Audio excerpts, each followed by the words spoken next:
With their talent, their devotion, their love for their country, they have been contributing to a vibrant Afghan society and culture. Now they are being humiliated, they are starving, they are sold like merchandise, they are banned from education, they are erased from public life. Their very lives are threatened. Many were driven into exile. Most, however, could not escape. They are now looking with fear and despair into their future. Yet they continue fighting for it. Yet they still sustain hope. Hope in Afghanistan, a country lying along historic trading routes, sought for centuries as a prize by empire builders and armies, each leaving traces of their efforts and each leaving ruins. Hope in humanity's ability to build a better future, in spite of the fact that the situation for women and girls in Afghanistan following the Taliban's return to power last year is extremely worrying.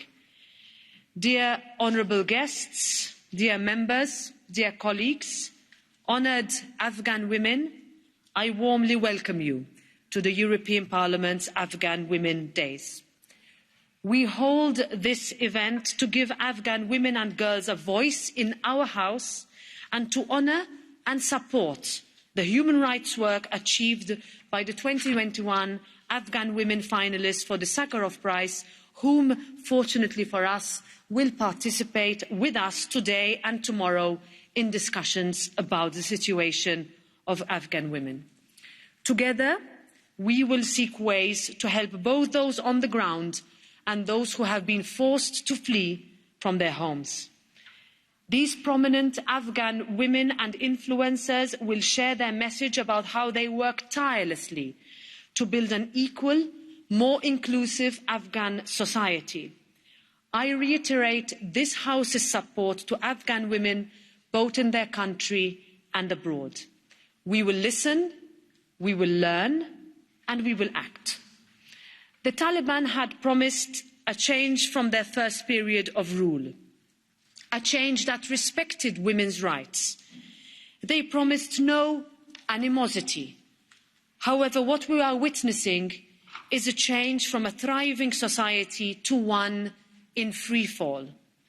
As we speak, a humanitarian catastrophe is unfolding in Afghanistan. With the Taliban seizing power, the human rights situation in the country deteriorated drastically, especially for women and girls. Years of progress in gender equality, gains for women and girls, their access to education, healthcare and participation in civic and political life have been abandoned in favour of further deprivation and subjugation. With their actions, the Taliban prevent women's meaningful participation in society. We see violent crackdown on peaceful demonstrations, systematic gender-based discrimination, disappearance of women activists and the silencing of journalists. Our Parliament has taken a very clear stance on this. In a recent resolution, we insist that the right to education and employment, freedom from gender-based violence, the protection of fundamental rights of women, access to healthcare and participation in decision-making must be key demands of the international community directed at the de facto rulers of Afghanistan. These are not just goals and values that we in the European Union hold dear. These are universal goals of human dignity. The European Union has defined respect for human rights, in particular women's rights, the rule of law and freedom of the media, as key conditions for engagement with the current Afghan authorities. Facing the dire humanitarian situation, the European Parliament supports the humanitarian corridors for the provision of food, water, sanitation and medication to the people of Afghanistan. We also reiterate that the immediate needs of Afghan women and girls need to be prioritised in the context of humanitarian aid. Our commitments are to the people of Afghanistan and not to its rulers. We also emphasise the need to ensure that women and young girls who have left Afghanistan can continue their education in other countries. We encourage the development of innovative ways to empower Afghan women, including by providing scholarships to study at European schools and universities. I look forward to this very creative programme of these Afghan Women Days, like the graffiti work of Shamsia Hassani, like the songs of Ariana Saeed, like the photographs of Fatima Hosseini.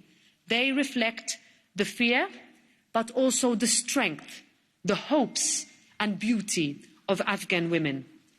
During these days, we, the European Parliament, are here to show our solidarity with Afghan women parliamentarians and Afghan women artists, journalists and activists in exile, to help them raise their voices higher.